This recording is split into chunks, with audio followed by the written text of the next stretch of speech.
Assalamualaikum warahmatullahi wabarakatuh. Halo Sobat Unila, selamat datang di podcast penerimaan mahasiswa baru Universitas Lampung. Bersama saya, Muhammad Ilham Maulana, akan menyajikan informasi-informasi menarik mengenai jurusan yang ada di Universitas Lampung. Dan saat ini, saya akan membahas satu jurusan yang ada di Fakultas Matematika dan Ilmu Pengetahuan Alam Universitas Lampung, yaitu jurusan Matematika. Dan di sini sudah bersama saya seorang bapak yang sangat gagah sekali. Mungkin Bapak boleh perkenalkan diri ke Sobat Unila terlebih dahulu. Baik, terima kasih. Assalamualaikum warahmatullahi wabarakatuh. Perkenalkan, nama saya Aang Nur Yaman. Kebetulan sekarang saya diamanahi jadi ketua jurusan matematika untuk periode 2020 sampai 2024. Itu aja mungkin. Oke, selamat datang Bapak Aang. Terima kasih sudah Ya, menyempatkan waktunya di sela-sela kesibukan Bapak hari ini. Karena Bapak kaprodi dari jurusan matematika nih Pak ya, saya mau menanyakan beberapa pertanyaan yang mungkin saja bisa menjadi informasi baru dan juga pengetahuan baru untuk Sobat Unila yang mau mendaftar di Universitas Lampung, terutama jurusan matematika. Masuk pertanyaan pertama ya Pak, kita sebenarnya mau tahu dulu nih Pak, sejarah dari jurusan matematika itu sendiri gimana sih Pak di Universitas Lampung? baik.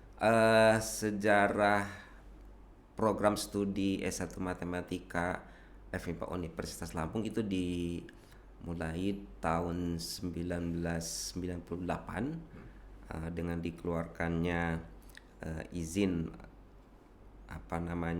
pendirian prodi S1 Matematik.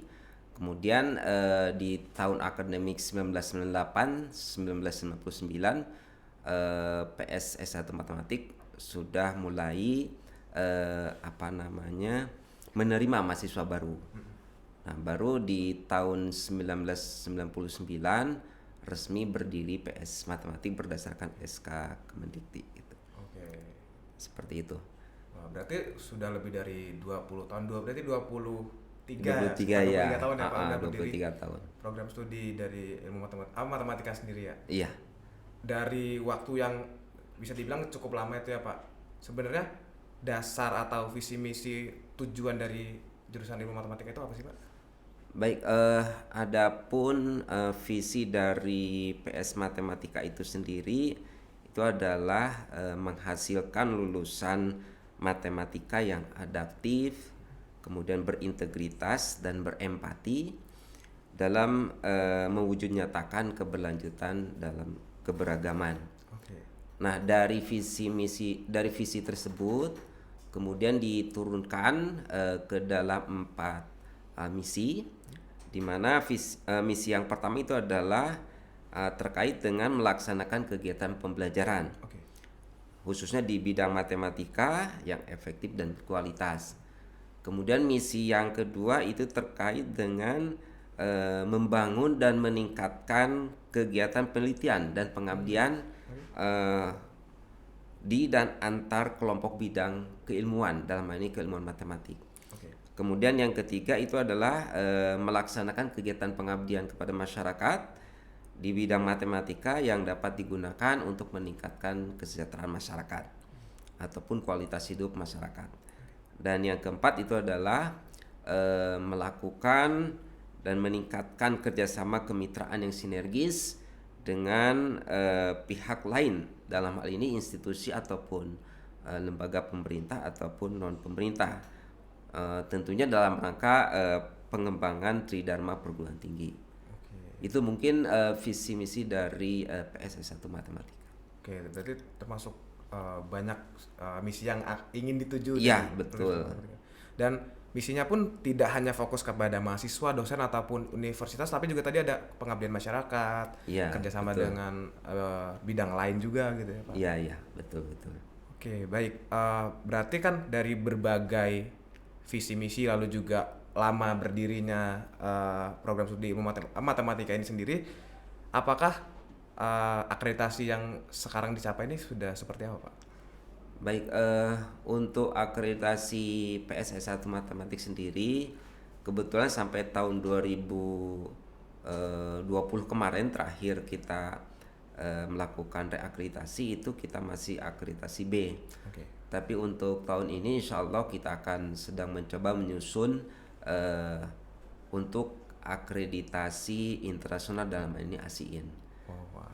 Ya, jadi terakhir kemarin kita akreditasi tahun 2020 itu kita hampir dapat A, cuma kurang berapa poin lagi gitu. Oke, oke. Tapi mungkin takdir masih apa namanya, kita masih B, tapi mudah-mudahan di tahun ini niat kami untuk melakukan akreditasi internasional ASEAN bisa tercapai. Oke, amin. Berarti memang tujuannya berarti bukan hanya nasional ya Pak, akreditasi Iya. udah menuju ke internasional begitu. Iya, betul betul. Nah, untuk menuju akreditasi internasional tadi artinya kan harus ada beberapa fasilitas atau juga alat bantu bagi mahasiswa terutama ya Pak untuk belajar. Nah, di jurusan matematika itu sendiri apakah ada fokus pembelajaran tertentu Pak? Baik, untuk di PSS1 Matematik sendiri, sebelum diberlakukan kurikulum yang terbaru tahun 2020 itu kita hanya memiliki 2 bidang minat. Oke. Atau peer group, yaitu ada matematika murni dan statistik. Nah, kemudian di kurikulum yang terbaru ini tahun 2020 kita coba kembangkan lebih jauh untuk bidang minat mahasiswa jurusan matematik itu menjadi 3, lebih spesifik dari yang sebelumnya, terutama di minat matematik. Jadi ada peer group atau minat analisis dan matematika terapan. Oke. Kemudian ada peer group atau minat aljabar, kombinatorik dan riset operasi. Kemudian yang ketiga itu ada bidang minat atau peer group statistik. Jadi dari ketiga bidang minat atau peer group tersebut, mata kuliah dikembangkan lebih jauh gitu, termasuk penelitiannya. Oh, baik. Berarti tadi yang sebelumnya ada 2, matematika murni dan juga statistika, ini matematika murninya lebih dipecah lagi untuk lebih Iya. terkonsentrasi begitu lah ya. Ya, betul. Jadi ada analisis dan matematika terapan. Untuk yang satu sebetulnya idealnya antara analisis dengan matematika terapan mungkin harusnya dipisah, cuma karena keterbatasan sumber daya untuk saat ini kita gabungkan, termasuk juga di aljabar sama kombinatorik dan riset operasi itu juga kita gabungkan, mengingat sumber daya di bidang minat tersebut masih belum memadai gitu. Oke. Seperti itu. Baik Pak, baik.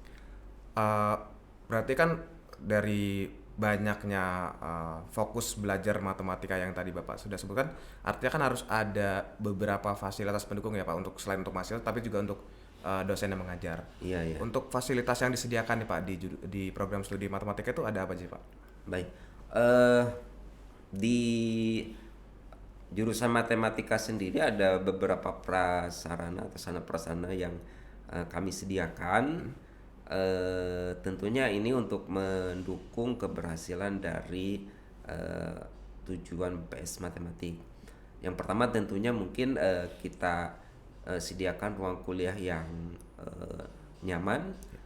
Itu ada, kalau di jurusan sendiri itu ada 5 ruang kuliah. Oke.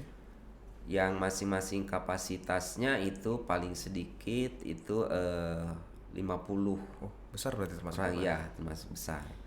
Yang paling besar itu kapasitas 80 orang mahasiswa. Nah, kemudian kami juga menyediakan 3 ruang laboratorium komputer, laboratorium matematik dan statistika terapan, di mana masing-masing ruangnya itu kapasitasnya itu untuk 30 orang mahasiswa. Oke. Yang dilengkapi dengan PC yang ada yang terbaru gitu ya, seperti itu. Iya. Nah, di PC-PC tersebut kami sediakan berbagai software atau media yang itu mendukung dalam perkuliahan ataupun praktikum, khususnya di software-software yang terkait dengan bidang matematik dan statistik. Nah, untuk sekarang kita akan coba itu kan ke software-software yang open source gitu ya. Ya. Kemudian kita juga sudah mencoba mengajukan untuk yang berlisensi.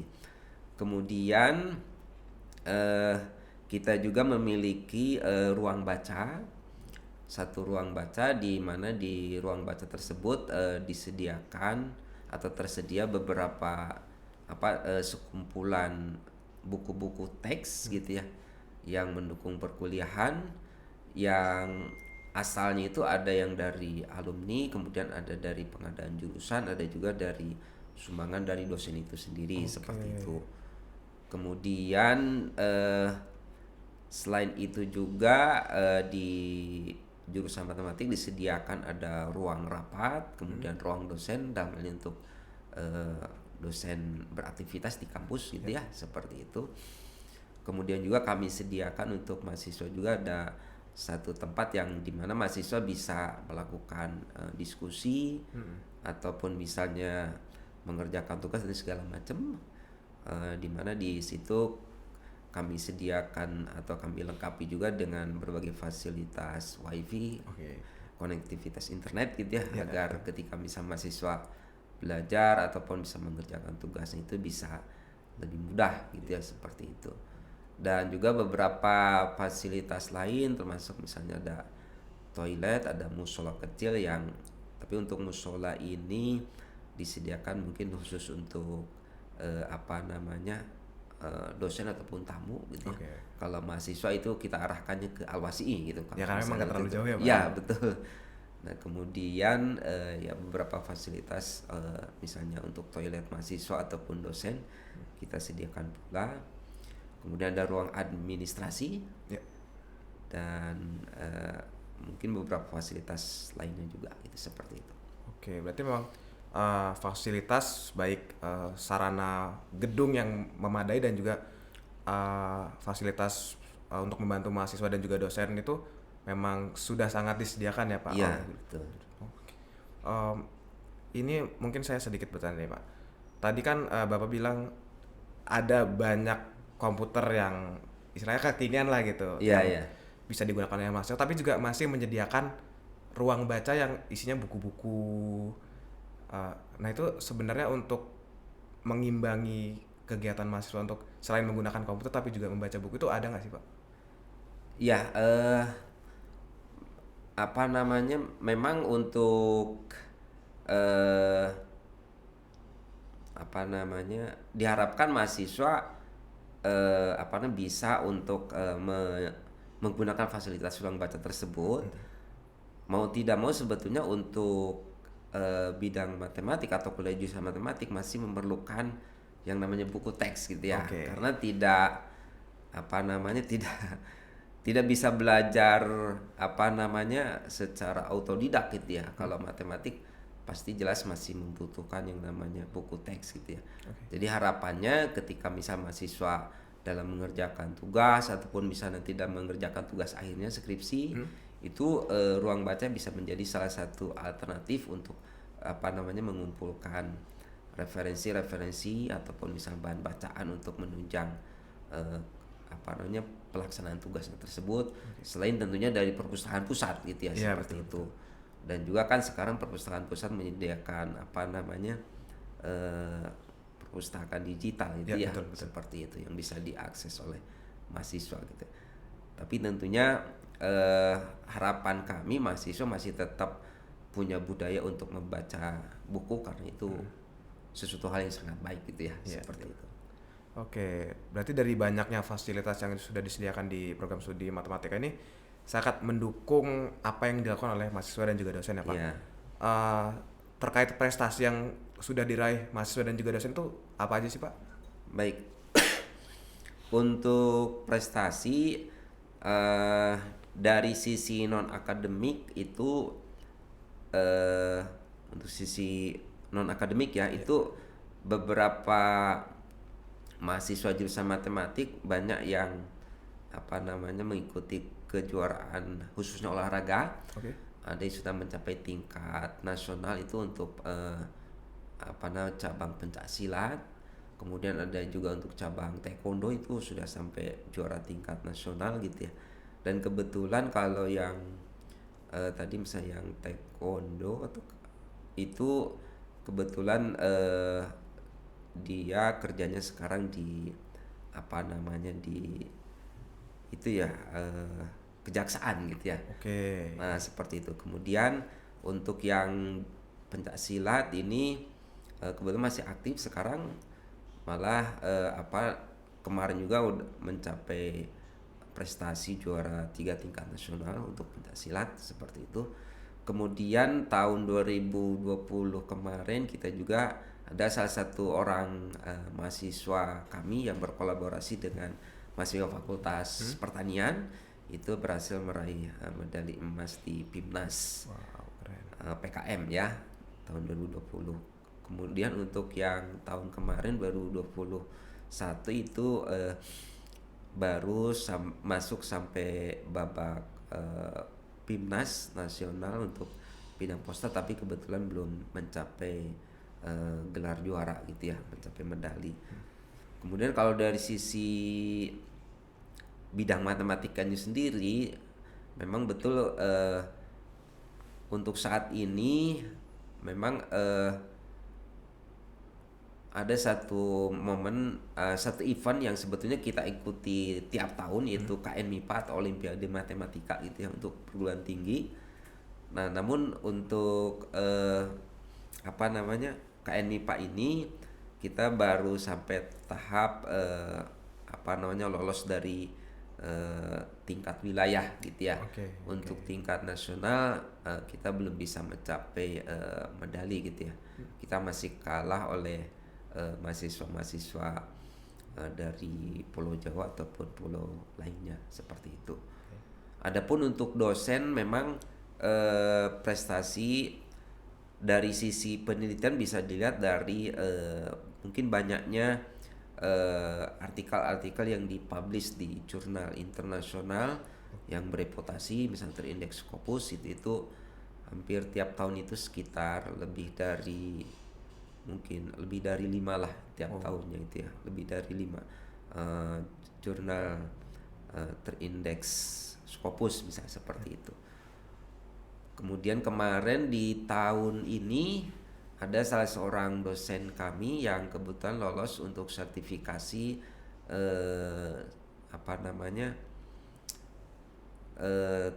sains data gitu ya. Jadi kebetulan beliau mendapat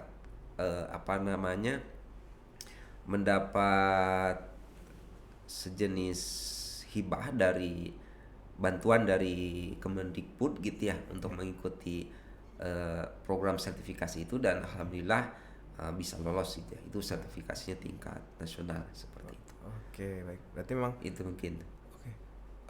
Prestasinya pun bukan cuma di bidang matematik ya, Pak. Ya. Non akademis pun ada beberapa yang mendapat prestasi. Itu berarti memang dukungan dari program studi matematika ini bukan hanya yang fokus pada belajar matematika saja, tapi pengembangan minat bakatnya juga diperhatikan ya, Pak. Ya. Baik. Nah, tadi kan saya juga tertarik Bapak bilang ada dari jurusan matematika yang justru bekerja di kejaksaan gitu ya. Ya mungkin kita tahunya kejaksaan ya untuk hanya bidang hukum sendiri, tapi sebenarnya kalau prospek kerja dari jurusan matematika sebagai alumni matematika itu apa aja sih, Pak? Baik. Kalau dilihat dari profil lulusan yang kita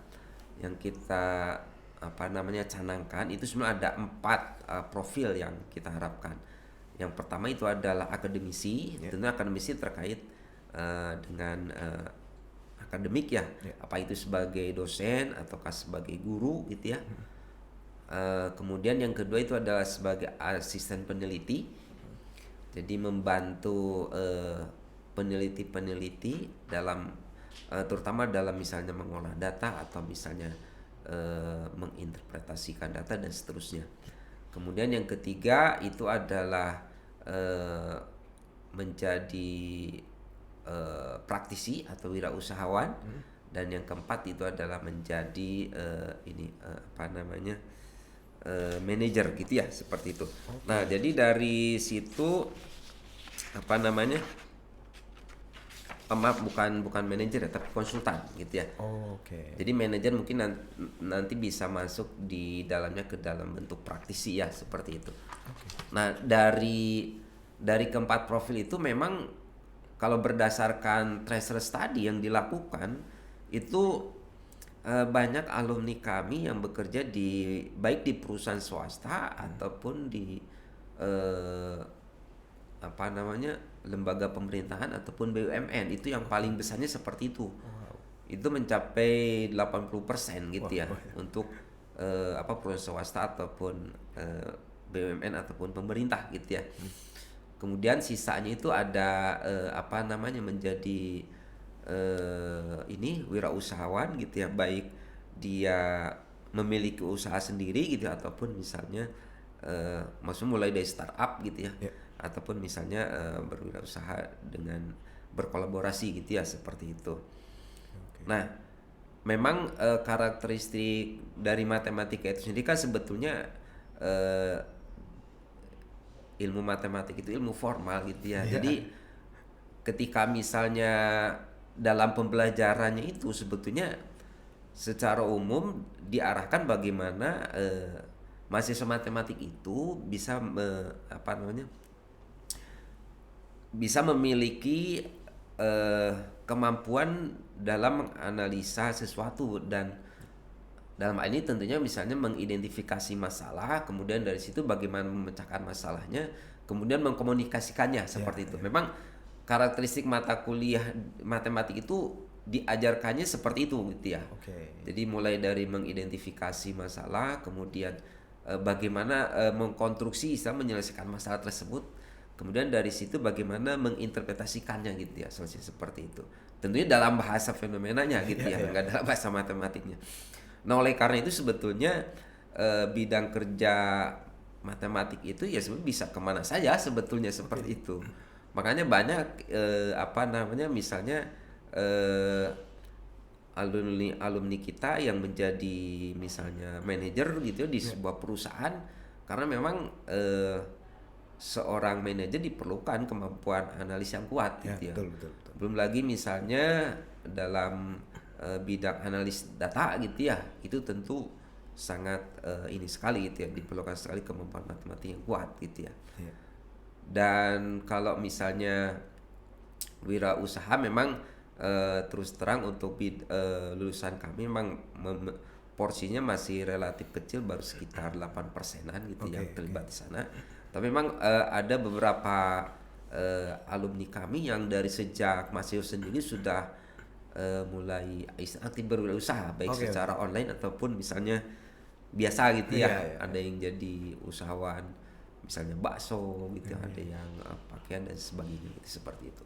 Oke, berarti memang untuk Sobat Unila nih alumni dari prodi matematika ini memang luas banget ya Pak prospek kerjanya. Tidak terikat kan, mungkin matematika kita mungkin tahunya ya kalau nggak guru ya akademisi gitu di umum lah ya Pak. Tapi ternyata masih banyak banget ruang lingkup kerja yang bisa dijalankan oleh alumni dari prodi matematika itu sendiri. Nah, terakhir nih Pak, saya mau minta Bapak memberikan sedikit pesan nih untuk calon mahasiswa baru, terutama mungkin yang mau daftar ke prodi matematika dulu, dan umumnya mungkin untuk semua calon mahasiswa baru gitu Pak. Baik. Satu hal mungkin yang harus dipahami bahwa ketika kuliah di jurusan matematik itu jangan ada istilahnya anggapan bahwa kuliah di matematik sulit gitu ya. Jangan ada anggapan seperti itu dulu gitu. Ketika misalnya kita dari awal frame berpikirnya kuliah di matematik itu sulit, itu bisa terus ke bawah gitu ya. Jadi pada akhirnya itu apa namanya akan menjadi kitanya kesulitan sendiri gitu ya, seperti itu. Nah, kemudian yang kedua, kuliah di matematik insya Allah apa namanya peluang untuk bekerja itu sangat luas ya, cukup luas. Malah kalau menurut apa namanya hasil survei di luar negeri, salah satu apa namanya lulusan dibutuhkan di dunia kerja itu matematik itu menduduki 10 besar gitu ya, seperti itu. Ya, menduduki 10 besar karena banyak sekali perusahaan-perusahaan yang tentunya terkait dengan misalnya pengolahan data, analisis data segala macam itu ya, itu memerlukan kemampuan di bidang matematik gitu. Apalagi dengan sekarang banyak kita bekerja menggunakan big data gitu ya. Betul. Maka mau tidak mau kemampuan matematik itu sangat diperlukan. Dan yang jelas kuliah di matematik bukan hanya kita mengasah secara teoritis, tapi secara tidak sadar sebetulnya kita sedang dididik untuk bagaimana bisa menjadi seseorang yang memiliki kemampuan analis yang kuat, kemudian dalam bekerja senantiasa terstruktur gitu ya, sehingga bisa memberikan hasil yang semaksimal mungkin, dan itu bisa diterapkan di semua bidang kerja gitu ya, seperti itu. Yang jelas Anda tidak usah ragu ataupun berkecil hati untuk keinginan untuk masuk di kuliah di jurusan matematik. Saya harap Anda semua tidak tidak ciut atau tidak kecil nyali untuk kuliah di jurusan matematik. Selama Anda bisa bekerja keras kemudian berpikiran positif, pasti ada jalan gitu ya, seperti itu. Oke, baik. Nah, itu tadi Sobat Unila sedikit bincang-bincang saya dengan Bapak Ang selaku Ketua Prodi dari jurusan Matematika. Banyak sekali informasi-informasi menarik yang bisa kita dapatkan. Sekali lagi, saya ucapkan terima kasih kepada Bapak Ang yang sudah menyempatkan waktunya di sela-sela kesibukan. Dan akhir kata, saya Muhammad Iwan Maulana mengucapkan terima kasih untuk yang sudah menyaksikan dan meminta maaf jika ada salah-salah kata. Saya akhiri. Wassalamualaikum warahmatullahi wabarakatuh. Waalaikumsalam warahmatullahi wabarakatuh.